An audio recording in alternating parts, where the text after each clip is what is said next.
Welcome to Pilgrim's Rest Channel.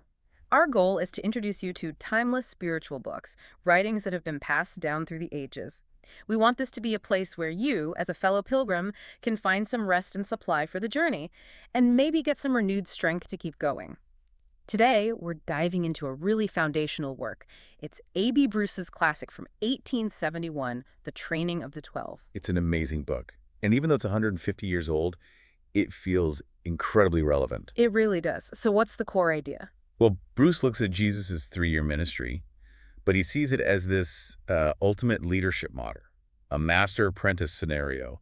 He sticks almost entirely to the biblical accounts to analyze how Christ took these 12, very ordinary men and shaped them. And that's our mission for this deep dive. We want to pull out those valuable leadership skills and also that timeless advice on how you can be fulfilled even when you're the one being led. Bruce himself said he wanted to bring depth and stability in an age of superficiality and wavering. Sounds a lot like our time, doesn't it? It really does. So let's start where he starts. The disciples themselves. Why these 12 men? That's the foundational question. I mean, Jesus could have chosen anyone. He could have picked powerful, educated men from Jerusalem, but he didn't. Bruce describes them as poor, unlearned Galilean provincials.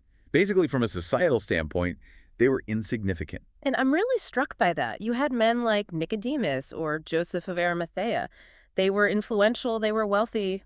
Why pass them over? Well, Bruce argues they were fettered by social ties. They were disciples, sure, but only secretly. Right, because they were afraid of what the other Jewish leaders would think. Exactly. They couldn't commit completely. They just had too much to lose.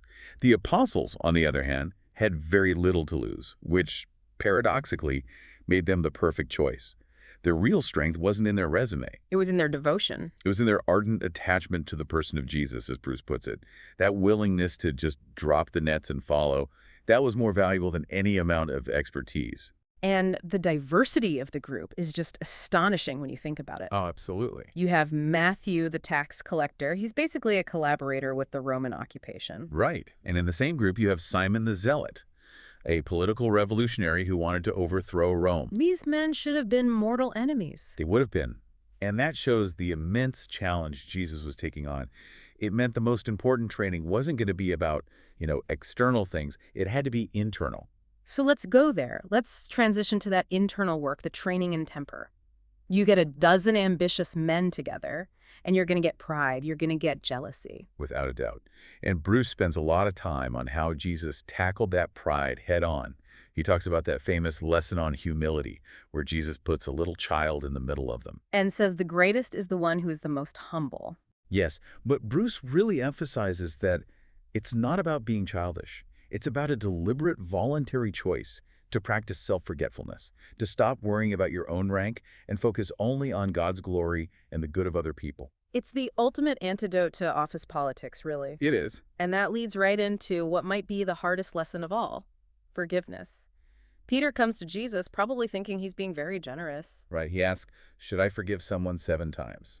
And Jesus' answer just completely blows that out of the water with the parable of the unmerciful servant. He does. And Bruce explains that the entire power of that story is in the staggering contrast of the debts. So the first servant owes 10,000 talents. What does that even mean? It's an astronomical sum. A single talent was maybe 20 years' wages for a laborer, so 10,000 talents. It's basically an unpayable state-level debt, millions, maybe tens of millions in today's money. It's meant to be an impossible number. A debt so huge that only absolute mercy could wipe it out. Precisely. And he is forgiven. The king just wipes it clean. But then what does that same servant do? He goes out and finds a fellow servant who owes him 100 pence. Which is about 3 months' wages. A significant amount of money, for sure, but absolutely trivial compared to the debt he was just forgiven. And he's completely ruthless about it. Inhumanly ruthless. And Bruce's point is that the horror of the story is that this man had already received ultimate grace. His actions after that are just unthinkable. It completely redefines the reality of what it means to be forgiven. Wow. And this training wasn't always gentle, was it? Not at all. It can be incredibly severe. Bruce brings up that moment where Peter tries to rebuke Jesus for predicting his own suffering. Just out of, misplaced loyalty. And Jesus' response is immediate and shocking. Get thee behind me, Satan. That's so harsh. It's incredibly harsh. But Bruce says it was necessary. It was to show them the absolute unbridgeable gap between the things of God and the things of men. That leads us right to the core of their calling, doesn't it? The doctrine of the cross.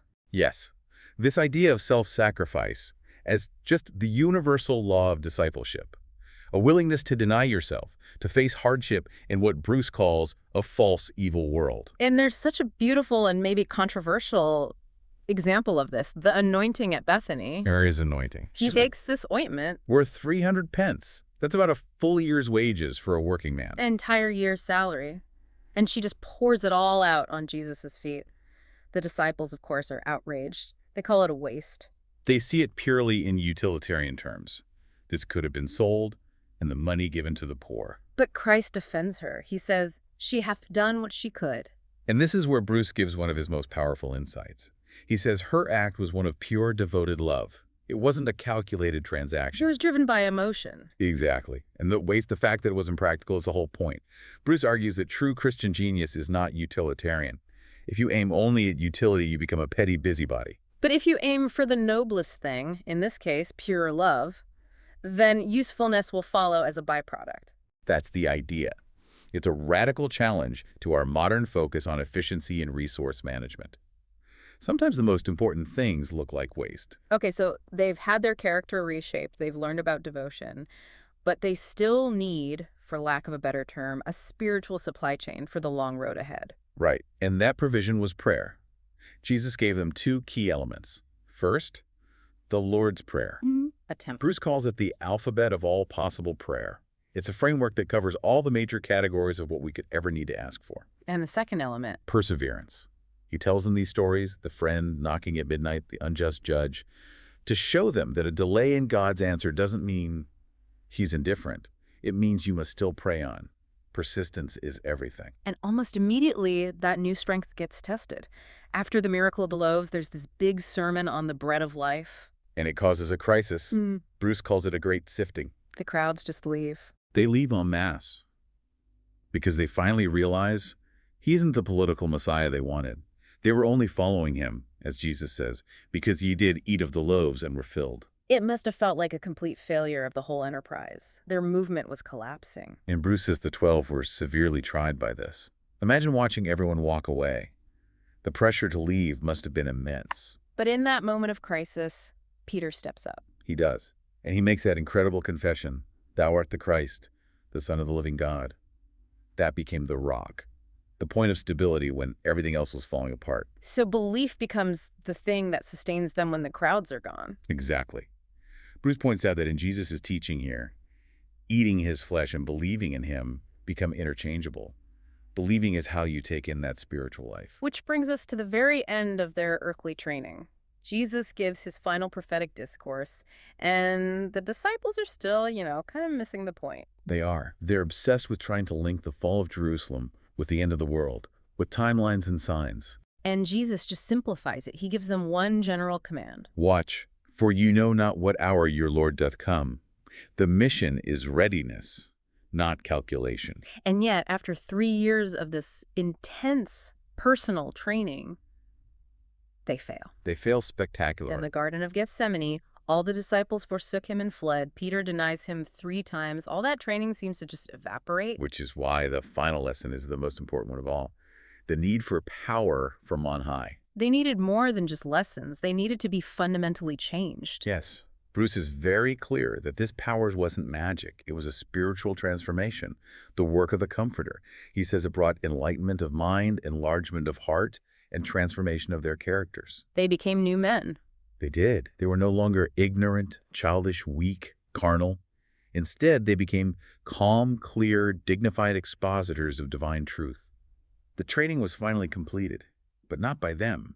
It was completed by the Spirit. And it's all sealed in that beautiful moment of Peter's restoration on the beach. Jesus doesn't bring up the denial. He doesn't shame him. He just asks him 3 times, "Lovest me?"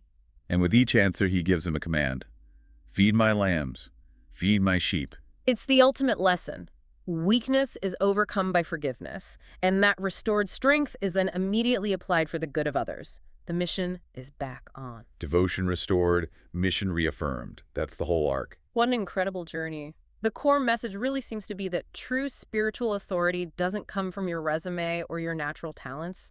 It comes from humility, from self-sacrifice, and this unwavering devotion to the King, all empowered from within. And Bruce leaves us with one last, really provocative thought about these apostles. He points out over and over again how slow they were, how they were unapt to take in new ideas. He calls it their honest stupidity. He does.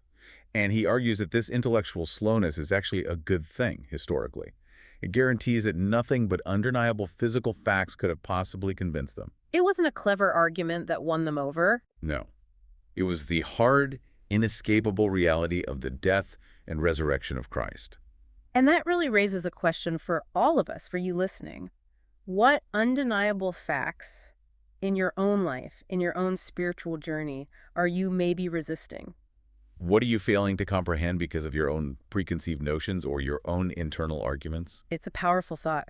Revisiting classics like this one can give us that depth and stability we need to challenge our own assumptions. It's a vital part of the journey. Thank you for listening to Pilgrim's Rest Channel. We welcome you to leave a comment about what you've gained from this discussion. We hope we can all continue to support and encourage each other as fellow pilgrims. We look forward to seeing you next time.